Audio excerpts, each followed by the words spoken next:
Mohammad bin Salman spent $1.18 billion on a range of high purchases between 2015 and 2017. For Mohammed bin Salman, the first half of 2015 was a whirlwind of activities. Following King Abdullah's death on January 23rd, MBS's father became the monarch, effectively giving his son unrestricted access to the royal funds. In March, the prince launched a war in Yemen, the Saudi military's first large-scale operation outside its borders. The prince also began his campaign to discredit his cousin, Mohammed bin Nayef, who was named crown prince in April 2015. Then, the young prince decided it was time to take a break when the harsh July heat arrived in Riyadh. The prince wanted a leisurely vacation, preferably away from prying eyes. The usual suspects such as Paris, the French Riviera, Marbella, and the royal family's other favorite vacation spots were ruled out. MBS ultimately chose to go to the Maldives, where he privatized the Velar Resort, a paradise floating atop the Indian Ocean's turquoise waters. There were about 50 villas perched above beautiful coral reefs, each with a housekeeper and, of course, a swimming pool, a perfect match for the newly crowned prince. The resort's many luxurious amenities, which included a nightclub, a snowblower, a wine cellar bursting with the best French vintages, and a restaurant overlooking the water where guests could admire sea turtles, greeted the prince and his few lucky friends. Nearly 150 Brazilian and Russian supermodels were invited to the island before the Saudis arrived. After being tested for STDs, they were driven to the villas in golf carts. There were concerts featuring rapper Pitbull, Korean pop star Psy, and Dutch DJ Afrojack to keep these demanding guests entertained. Each of the hotel's 300 or so employees were paid $5,000 for a month's work, not including the large tips they received. 2 waitstaff members were fired on the spot for bringing their smartphones despite the management's policy. However, the no-phone rule proved to be unnecessary because the prince brought his own servants to replace the hotel staff.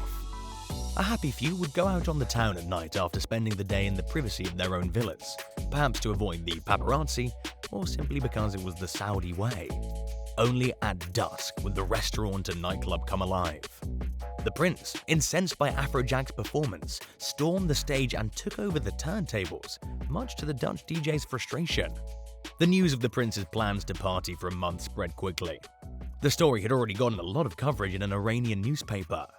MBS and his friends were forced to leave the idyllic island less than a week after arriving.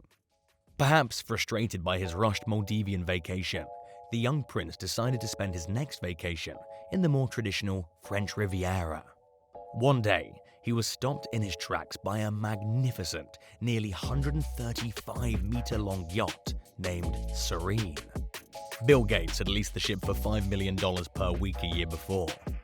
After renting the yacht for a day, Mohammed fell in love with its luxuries, which include a jacuzzi, an underwater viewing room, 2 helipads, a cinema, and a gym, and decided he wanted it all to himself.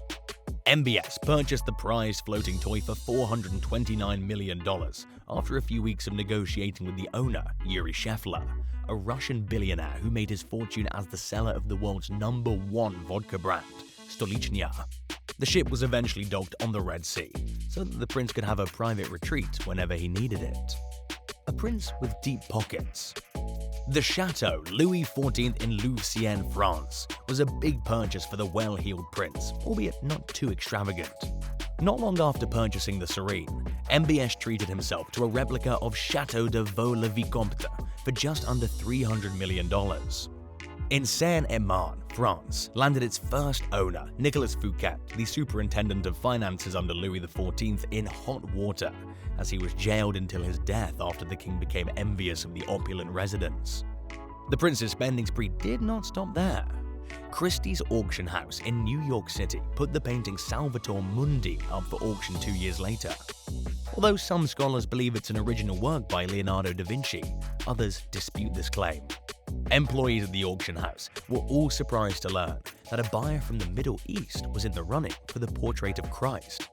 Prince Badr bin Abdullah bin Salman Al Saud, who would later become Saudi Arabia's culture minister in 2018, made a bid on the prince's behalf, claiming he was told to offer up to $1 billion for the small 66-centimeter painting. However, the portrait caught the interest of 6 other buyers. This number was eventually whittled down to 2. Chinese billionaire Liu Yiquan and Prince Abdullah, both with representatives at the auction. The Chinese buyer offered $350 million, but when Prince Abdullah increased his bid to $400 million, he agreed to let the Saudi prince have it. Art collectors are still puzzled as to why Prince Mohammed spent so much money on the painting, especially since it's never been seen since. According to rumors, it now hangs on a wall inside the Serene. That brings us to the end of today's video. If you liked the video, please leave a like and comment below. Also, if you're new to this channel, subscribe and click the notification bell to get notified when we upload more content.